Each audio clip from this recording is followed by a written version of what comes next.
જો હવે તમારે આધાર કાર્ડમાં મોબાઈલ નંબર અપડેટ કરવો હોય, ચેન્જ કરવો હોય અથવા તો એડ્રેસ ચેન્જ કરવું હોય તો આધાર કેન્દ્રમાં જઈને લાંબી લાઈનોમાં ઊભા રહેવાની જરૂર નથી.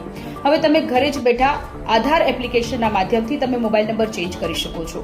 કેવી રીતે ચેન્જ કરશો એ વિશે હું તમને આ વિડીયોમાં માહિતી આપવાની છું. બને એટલો આ વિડીયો શેર કરજો. સૌથી પહેલા તમારે પ્લે સ્ટોરમાં જઈ અને આધાર એપ ઇન્સ્ટોલ કરવાની છે. ત્યાર પછી તમારે અલો કરવાનું છે. એ પછી તમારે નેક્સ્ટના જે ઓપ્શન આવી રહ્યા છે એના પર ક્લિક કરવાનું છે. એ પછી આઈ એમ રેડી વિથ માય આધાર, એ પછી તમારે તમારો આધાર નંબર ઉપર એડ કરવાનો છે. એ પછી તમારે નીચે પ્રોસેસ છે એ પ્રોસેસનું બટન પર ક્લિક કરવાનું છે. એ પછી SMS વેરિફિકેશન થશે, ફેસ ઓથેન્ટિકેશન થશે અને પછી આગળ પ્રોસેસ થવાની છે. એ પછી તમારે એક પિન એડ કરવાનો છે. તમારે 6 ડિજિટનો જે પિન છે એ તમારે એડ કરવાનો છે અને પછી તમે નીચે જશો એટલે તમારે સ્ક્રોલ કરવાનું છે. તમે સ્ક્રોલ કરશો એટલે તમને નીચે માય આધાર અપડેટમાં મોબાઈલ નંબર અપડેટ જેમાં તમારે જવાનું છે.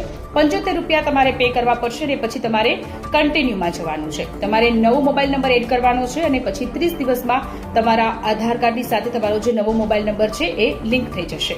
આ વિડીયો બને એટલો શેર કરો. Thank you.